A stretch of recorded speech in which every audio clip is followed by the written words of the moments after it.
Richie. And I'm Cody May. And this is the Colorado Author Interview Circle. And today we are with Travis Heermann. Travis. Hello, everyone. And I didn't look at your name. I knew who you were before you sat down. I didn't. Okay, Travis, you are a full-time writer and a full-time man. What? What? What is it? Don't ask me. Okay, so we're going to talk about your books because you've written a lot of books. You've written short stories. You've written. You speak at conferences. You are embedded. You teach a class through Lighthouse. You are embedded in the Colorado writers community. Yeah, I've only been here a year and a half, so. Really? Yeah. God, it's like you've always been here. It's like forever. Every day is an You've always been the caretaker here, Mr. Torrance. All right. You don't get that. You get the reference? I feel very excluded since the beginning of this interview. You are so young, but handsome. Look at him. Look at him. Okay, so let's talk about yours. So you have a YA novel out there, The Wild Boys. Give us the pitch. 16-year-old girl versus the werewolf apocalypse. Werewolf apocalypse. So instead of zombies, werewolves. That seems a lot scarier and harder to fight. Werewolf because werewolves move. Yeah. And they eat people. And they're smart. And they're smart. And they eat people. Are they lichens or werewolves? They take the Can form they of, choose to change? No. Now do you feel excluded? They take the form of wolves. Okay. Like Twilight. I sort of have one character in there who's like really experienced as this shape-changing thing, so he can sort of go halfway parts if he wants to. Okay. But for the most part, it's like they go back and forth between forms. For the werewolf apocalypse. And do you have kind of the tropes? They retain their. They become more savage, but they retain their human intellect. So, so they are actually quite superior. Lose their conscience, yeah. Lose your conscience Sure. and gain a whole bunch of superhuman abilities. So that's they're incredibly dangerous. Yeah. So and how does this come about? Why is there a werewolf apocalypse? Without ruining it's an engineered virus that got loose. Okay. Kind of we're going to enhance the DNA of our soldiers. And, that's what happens. But you don't know that because that's in later books. This is just the sort of incipient. Wait, did you just spoil that for readers? Yeah, I did, totally. Spoiler alert. All right, so that's your YA, your paranormal YA. And then you have Rogues of the Black Fury. You want to talk a little bit about this one? Sure. That's a swashbuckling action adventure, butt-kicking, swords and black powder in a Renaissance, sort of a Renaissance era secondary world. Oh, okay. Secondary world. Yeah. Navy SEALs meets Al Qaeda, but during the Renaissance kind of thing. Renaissance Navy Yes, SEALs. with muskets. They have muskets and swords. Coming out of the water. Man, muskets back in the day. Cause you really like. Can I say he likes guns? I can say you like guns. Sure. I like guns. I'm a fan of the history of weaponry. Back in the day, firing guns took a lot of work, and it was kind of iffy if you're going to hit anything. So why do you think guns? Do you think? So if you're back in the day, would you have rather had a gun or a sword? Well, it depends. Like in this particular era, it was still black powder, but they're kind of on the verge of like the step from flintlock to percussion, which is considerably more reliable. So there's some of that, and there's like the main guy, Commander Rusk, who leads this band of the Black Furies, these mercenaries, has a black powder 6-shooter with they called it a pepper box with 6 barrels, right? That the whole the entire 6 barrels rotate. Is that what's on the cover? When you pull the hammer, right? Yeah, that's what's on the hammer. That's what's on the cover. Oh. So yeah. Pepper box. Now, what was your favorite part of writing the Renaissance book? Renaissance Navy that SEALs. character, that character, Rusk. It was just some guy. He kind of marched out of my subconscious and just said, "Write about me." Okay. Damn it. So then I had to construct this world and the story around how this character came to be. And like Robert E. Howard. Yeah. Robert E. Howard had the experience of Conan walking across his intellect saying, "Now you will write about my adventures." Right. It was very much like that. Yeah.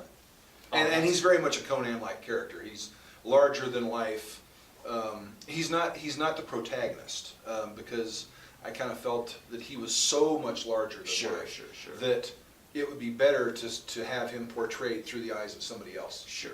So the main character is actually a noble and an army officer, and whose sister is abducted, and the only option that they have to try to find her and get her back is to hire the mercenaries, the Black Furies, To get him. to go get her back. Yeah. Gotcha. In the Renaissance. It's not the Renaissance. It's Renaissance era technology, sort of. It Okay. feels like the Renaissance, Sure. but it's not part of our history. Okay, because it's a secondary world. Right. Gotcha. So, okay, so let's take a deep collective breath. Okay. Because really we're talking about, and we were amazed kind of in the pre-interview stuff, I was amazed at your depth and experience with Japanese culture for the series that you're writing, the Ronin trilogy. Mm-hmm. So the first one is Heart of the Ronin, and then about a year ago, Sword of the Ronin came out as part of the Kickstarter program. Right. So, but tell us about your background, about your history, because you did so much research. Oh yeah. I started writing what turned into Heart of the Ronin when I was, I don't know, when I was probably 29 or so. This would have been, I'm not, late 90s. Don't do math to figure out his age. So, you know, I loved You Japanese shut culture, I loved Japanese movies, and then I started writing this book and realized I didn't know a damn thing. So I started taking a class in the language. And then through that teacher, she told me about the JET program, which is Japan Exchange Teaching. You can go teach English in Japan, right? So I applied, so I spent sort of the next couple of years kind of ramping up to applying for that, you know, getting other parts of my life in order and so on and so forth. And I applied and I got in. And I ended up being placed, like, unbeknownst to me, in the exact area of the story that I was writing. Oh, nice. So I was able to go to the beaches where the Mongols landed and like just sort of look around and see what's out there. Because that story's set in the 13th century. I just gave that away too. There are Mongols involved. Because there were 2 Mongol invasions of Japan in the 13th century. Both of which failed. Because of the divine wind. Because of the divine wind, the kamikaze. So that A hurricane came through. I mean, historically, historically, hurricanes came through on both occasions and wiped out the invading fleets. which is, I mean, you know, once, So- yeah, but twice. So those events, all by themselves, have fed into Japanese culture, and for a lot of reasons, it gave them a sense of entitlement. Like, no one can come after us. The Yeah, mandate of heaven. Yeah, the The gods are Chinese mandate of protecting heaven. us, you know, Sure. because the Mongols totally probably would have wiped them out, Yeah. right? If they had managed to get a foothold. Oh my God. So anyway, so I wrote that book. You know, I wrote the first book, and then I happened to get an agent while I was there, and he sold it for me. And then, you know, long story short, the publisher sort of abandoned. It got orphaned by the publisher. So then last year, I had Sword of the Ronin completed. I'm like, okay, all right, here we go. This is my dipping my toe into the indie publishing world. So I did it, and I'm pretty proud of that book. I'm really happy with how it turned out. People say good things about it, and so that's sort of has turned me now into a kind of hybrid author, where I'm pursuing traditional publishing for some things, but I'm also fully on board with getting my stuff out there independently. Yeah. People can't read your books if they're not published. Right. And you've been doing this game. I mean, you've been writing. Well, I've been writing since I was 12. Right. So. So, yeah, the first one was a, you know, thinly disguised John Carter of Mars ripoff. Yeah! So, Yeah. so yeah, and you know what surprises me, like how many, I don't know, I think maybe it's just men, but like male writers that I know, it's like, yeah, I mean, I read Conan when I was 13. It's like, man, I just whipped out a Conan novel, you know, or Edgar Rice Burroughs, like those two. Those two. You know, They got that zeitgeist for whatever something reason. about them is like, heaven for 13-year-old boys' imaginations. Oh, yeah. Sort of fledgling writers' imaginations. Yeah, those two writers, sure. Yeah, I'm a huge fan of those. Yeah, I read Hollow Earth. Man, Oh, you read yeah, them those are now. two. I read them when you're an adult. They didn't work well written. Not It's all hard of them. then, but- Not all of them hold up well. Right. But I think Princess of Mars does. Prince of Mars is a good one. Yeah, And definitely. I think the first three of the Mars books. But Yeah, I then mean, some of the after later that- ones they get kind of. I mean, even back when I read those the first time in high school, I was like, oh, this one's not so good. But The first three are good. yeah. Wow. So this is so you really what? So your experience being sent to Japan, right where this book was, it's almost like your own divine wind filling your sails, blowing you to where you need to be to craft the novels only you could write. That thought has crossed my mind or something. yeah. Like that. Yeah. Well, it's weird how that happens because I was working on a series of books and we planned our vacation over summer, and every single spot where we went, I had key scenes in my steampunk book. So it happened. So, okay, you want to ask it? Writing process. Writing How do you do process. it? Are How you do I a do it? planner, dancer? Can you only write while drinking Mountain Dew? Yeah, that it varies, honestly. I've tried all different approaches. The first couple of books I wrote, trunk novels, were complete sort of pantsing, organic processes where I had no idea what was going to happen. I just wrote. And then part of, and when I was writing Heart of the Ronin, I kind of I tried the other way. I tried outlining. Large sections of that were sort of prepared in advance, scene by scene. And then what I found was that didn't work for me as well because the story that I was writing diverged from where I thought it was going to go. So it felt like a lot of wasted work. Mm-hmm. So where I seem to be right now is somewhere in the middle, where I often have an idea, not always, where a story's going to go.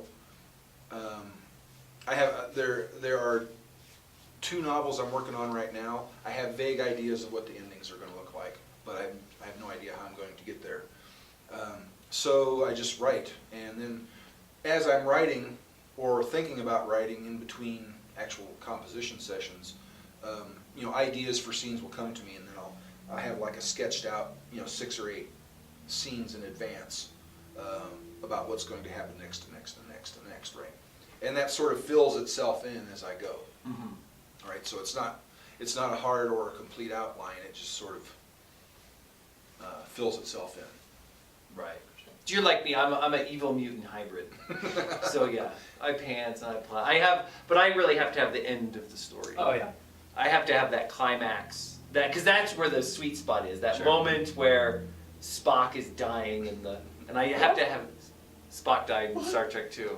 Spoiler. But that pinnacle moment, right? Sure. Right. Yeah. So, well, anything else? So the Ronin, Ronin. That's the proper pronunciation. No, Yeah. Ronin. You gotta roll the R too. Ronin. Yeah, you roll the R just a little. The only Japanese I know is anime Japanese. Yamagata! Tetsuo! Yamagata! Oh, sorry. No. Hi. Okay. Anything else you want to add? I don't know. One of the things that has surprised me, that book has been out now going on a year, and it feels like it's picking up some steam, like sales-wise. Oh, good. If this continues, I'll be, a happy guy. Because you have a third one in the works. Because I've got it, yeah. And this one is of my- all independent publishing, right? Yeah, the third one, I'm planning to have done this year. I've not started it yet, other than have a general idea of what's going to happen in it. But that is one of my books to be written this year. So that's 3 right now that I'm hoping to have done by the end of this year. Yeah, lots of books. Lots of books. You don't need sleep. No. No, you need sleep. Yeah, Have I you ever tried writing your Japan, the Ronin trilogy while drinking sake in large quantities? Have you ever tried writing? I don't drink. I so tried to do the Hemingway thing, sitting there with my, scribing tools and a bottle of scotch sitting there, that doesn't work. Just fall asleep. It just, I get too muddled. You know? get too muddled. Yeah, it's like my brain doesn't fire as Yeah, quickly, sure. which is kind of like a duh. Well, he was a weirdo Yeah. anyway. So that's true. All right. Well, thank you so much, Travis. So you can find Travis Heermann online, Sword of the Ronin and Heart of the Ronin, and also his YA, The Wild Werewolf Boys. and Pocket, Wild Boys, and Rose of Blackford. Isn't it great you have a catalog of books? What a legacy to leave behind. Well, I'm hoping for about, an order of magnitude more than that by the time I'm done. Mr. All right. Quantity. I love a good book. All right, man. Thank you so much, Travis. Thank you.